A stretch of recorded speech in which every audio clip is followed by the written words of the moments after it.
दांडरू बारी छोटी रे जाईची बुड़ीलो महालक्ष्मी आसीबे बोलिलो महालक्ष्मी आसीबे बोली माण पेड़ीरू आଣିली काढ़ी माकू पिंधेइली पाट साड़ी माण पेड़ीरू आଣିली काढ़ी माकू पिंधेइली पाट साड़ी मंडा काकोरा रखीची गढ़िलो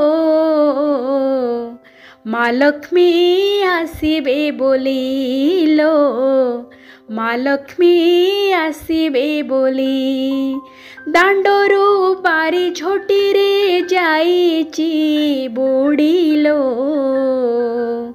महालक्ष्मी आसीबे बोलिलो महालक्ष्मी आसीबे बोली। दर्शक बंधु समस्त को करुची मो प्रणिपात माँ गेलु हांडीशाल को आपण मानक बहुत बहुत स्वागत। बिना चाउल रे तुला परी नरम मंडा पिठा सहित मुसुमुसिया काकेरा पिठा मात्र 15 मिनिट भितर आसंतु करिबा प्रस्तुत। दर्शक बंधु आमे आज बिना चाउल रे मात्र 15 मिनिट भितर प्रस्तुत करिबा मंडा पिठा सहित काकेरा पिठा। सेथि पई आमे एठी नेजु गोटे ग्लास रे ग्लासे सुजी आउ सुजी रे आपण माने करिवे बहुत नरम रहिबा सहित बहुत जल्दी मध्य प्रस्तुत हो जिवो। आमे एठी सबु जिंस मापिकी नबा। एठी जेहेतु आमे गोटे ग्लास नै जो सुजी आमे गोटे हांडी को मध्यम जाल रे बसई दबा आउ सेथिरे दबा 2 ग्लास पानी। आमे जेतिकी नैथिबा सुजी तार 2 गुण नबा पानी। एबे आमे हांडी रे पानी को देकी मध्यम जाल रे बसई दबा। पानी भल भाबरे फुटिबा पर्यंत छाड़ी दबा। एठी देखंतु पानी भल भाबरे फुटिबाकु लागिलानी। एबे आमे पानी रे दबा स्वाद अनुसार लुण, गोटे बड़ चामच देसी घी देले हमर जंतणी बहुत बढ़िया पूरा चिकणिया होइकी प्रस्तुत हबा, पूरा नरम हबो। ता सहित 5 रु 6 बड़ चामच चीनी देकी तापरे भल भाबरे याको मिसई दबा। जेहेतु आमे गोटे जंतणी रु प्रस्तुत करबा मंडा पिठा सहित काकेरा पिठा सेथि पई चीनी निश्चय पकेबे, बहुत बढ़िया स्वादयुक्त होइकी प्रस्तुत हबो। जेते बेले पानी मध्यम जाल रे भल भाबरे फुटी जिवो तापरे आपण माने जाल को पूरा कम कर देबे आउ सुजी पकेबे। सुजी पकेला बेले एकाथरके पकेबेनी, अल्प अल्प धीरे धीरे पकाउथिबे आउ घांटुथिबे। एमिति देखिबे जेते बेले सुजी सहित पानी भल भाबरे मिसी जिवो तापरे मध्यम जाल कर देबे 2 रु 3 मिनिट पई। देखिबे 2-3 मिनिट परे सुजी पानी सहित मिसिकी जेते बेले टिके सुखिला सुखिला हे जिवो तापरे आपण माने जाल को आउ थरे कम कर देबे आउ 2 मिनिट पर्यंत टिके जंती देबे। एमिति हेले भल भाबरे जंती हे जिवो।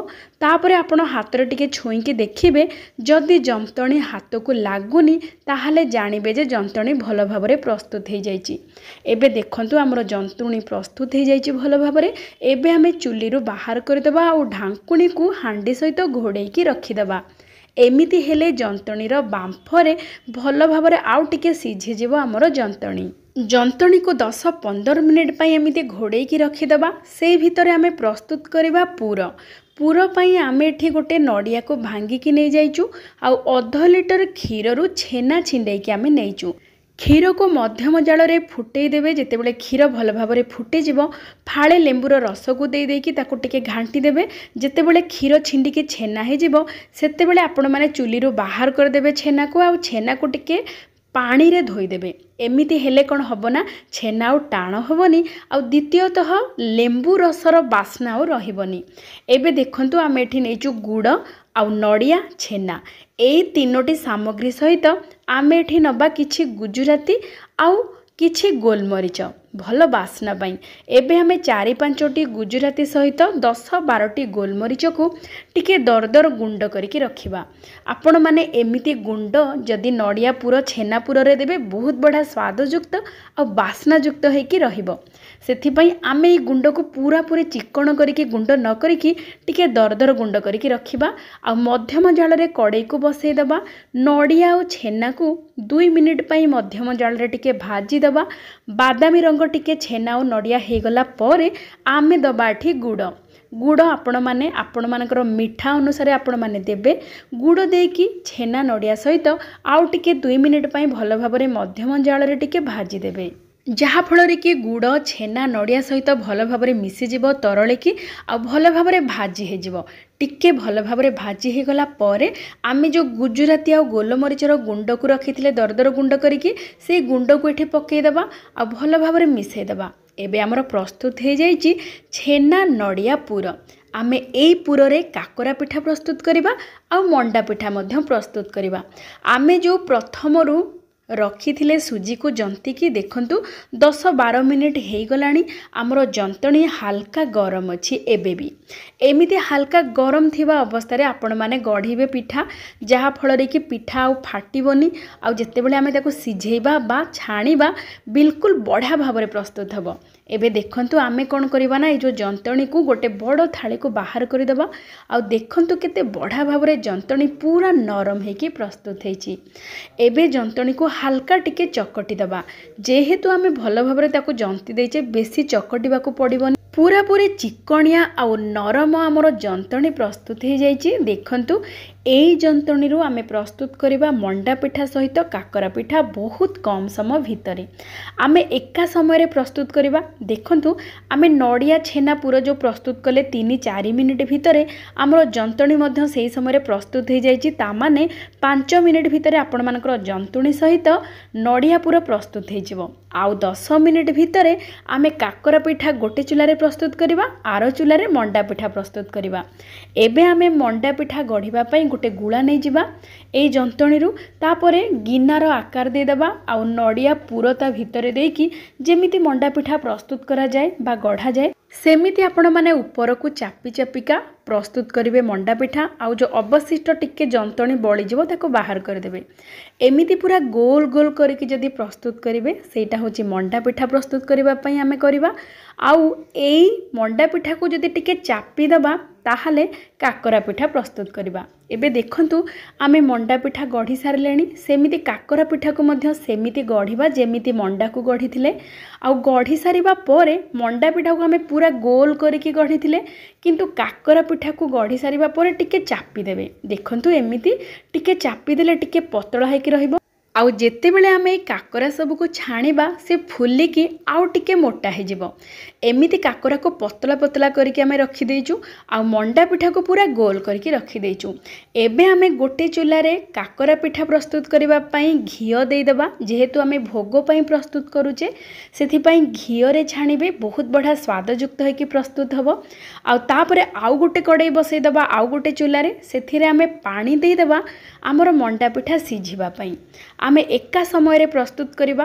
ମାତ୍ର 10 ମିନିଟ୍ ଭିତରେ ଏବେ ଆମର ପ୍ରସ୍ତୁତ ହେଇଯିବ ମଣ୍ଡା ପିଠା ସହିତ କାକରା ପିଠା। ଏବେ ଆମେ ଗୋଟେ କଡ଼େଇରେ ପାଣି ଦେଇକି ତା ମଝିରେ ଗୋଟେ ଗିନା ରଖିଦେବା ଆଉ ତା ଉପରେ ଗୋଟେ ଥାଳି ରଖିଦେବା ଆଉ ସେ ଥାଳିରେ ଟିକେ ଦେଶୀ ଘିଅ ଲଗେଇଦେବା।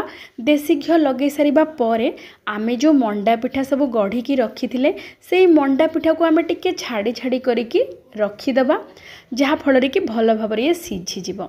ମାତ୍ର 7-8 ମିନିଟ୍ ସମୟ ଲାଗିବ ସିଝିବା ପାଇଁ। ମଧ୍ୟମ ଜାଳ ଦେଇକି ତାକୁ ଘୋଡ଼େଇକି ରଖିଦେବା। ଏପଟେ ଆମେ ଆଉ ଗୋଟେ ଚୁଲାରେ ଦେଶୀ ଘିଅକୁ ଗରମ କରିଦେଇଛୁ ମଧ୍ୟମ ଜାଳରେ। ଯେତେବେଳେ ଘିଅ ଭଲ ଭାବରେ ଗରମ ହେଇଯିବ ଆମେ କାକରା ସବୁକୁ ମଧ୍ୟମ ଜାଳରେ ଛାଣିବା, ଯାହାଫଳରେ କି କାକରା ଭିତରୁ ଭଲ ଭାବରେ ପ୍ରସ୍ତୁତ ହେବ, ତା ସହିତ ଉପରଟା ପୁରାପୁରି ମୁସମସିଆ ରହିବ। ଏମିତି ଦେଖନ୍ତୁ ଆମେ ଟିକେ ପତଳା ବା ଚାପି ଚାପିକା ଆମେ ପ୍ରସ୍ତୁତ କରିଥିଲେ କାକରା ପିଠାକୁ। ଦେଖିବେ କିଛି ସମୟ ପରେ କାକରା ପିଠା ବଢ଼ିଆ ଭାବରେ ଫୁଲିଯିବ। ଏବେ ଦେଖନ୍ତୁ 2-3 ମିନିଟ୍ ପରେ କାକରା ପିଠା ଗୋଟେ ପଟ ଟିକେ ବାଦାମୀ ରଙ୍ଗ ହେଇଯିବ ସେତେବେଳେ ଆପଣମାନେ ଓଲଟେଇ ଦେବେ। ଓଲଟେଇକି ଆଉ 3-4 ମିନିଟ୍ ପାଇଁ ଛାଡ଼ିଦେବେ ତାର ଆର ପଟଟି ବାଦାମୀ ରଙ୍ଗ ହେବା ପର୍ଯ୍ୟନ୍ତ। ଏମିତି 5-7 ମିନିଟ୍ ଭିତରେ କାକରା ପିଠା ଆମର ଛାଣି ହେଇକି ପ୍ରସ୍ତୁତ ହେଇଯିବ। ଏବେ ଆମର କାକରା ପିଠା ପ୍ରସ୍ତୁତ ହେଇଯାଇଛି। এই କାକରା ପିଠା ବାହାରୁ ପୁରାପୁରି ମୁସମସିଆ ରହିବ ଆଉ ଭିତରେ ପୁରା ନରମ ରହିବ। ଖାଇବାକୁ ବେଶ ସୁଆଦିଆ ଲାଗିବ। ସେଇ 7-8 ମିନିଟ୍ ଭିତରେ ଏପଟେ ଦେଖନ୍ତୁ ଆମର ମଣ୍ଡା ପିଠା ମଧ୍ୟ ଭଲ ଭାବରେ ସିଝି ଯାଇଛି। ଆଉ ଏଇ ମଣ୍ଡା ପିଠା ପୁରାପୁରି ତୁଳା ପରି ନରମ ରହିବ। ଏବେ ଆମର ଏକା ସମୟରେ ପ୍ରସ୍ତୁତ ହେଇଯାଇଛି ତୁଳା ପରି ନରମ ମଣ୍ଡା ପିଠା ସହିତ ମୁସମୁସିଆ କାକେରା ପିଠା।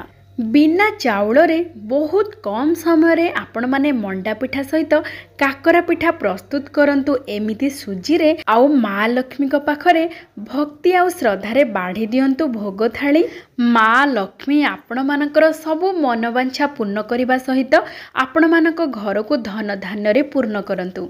आपण मानकु विनम्रतार सहित अनुरोध आजिर प्रस्तुति केमिति लागिछि निश्चय जणैबे। आपण मानकर मतामत अपेक्षारे मु रहिली। तेबे आजि पई एतिकी पुणी देखाबा आउ गोटे चलचित्र रे आउ गोटे व्यंजन सहित। जय जय जगन्नाथ, जय माँ लक्ष्मी।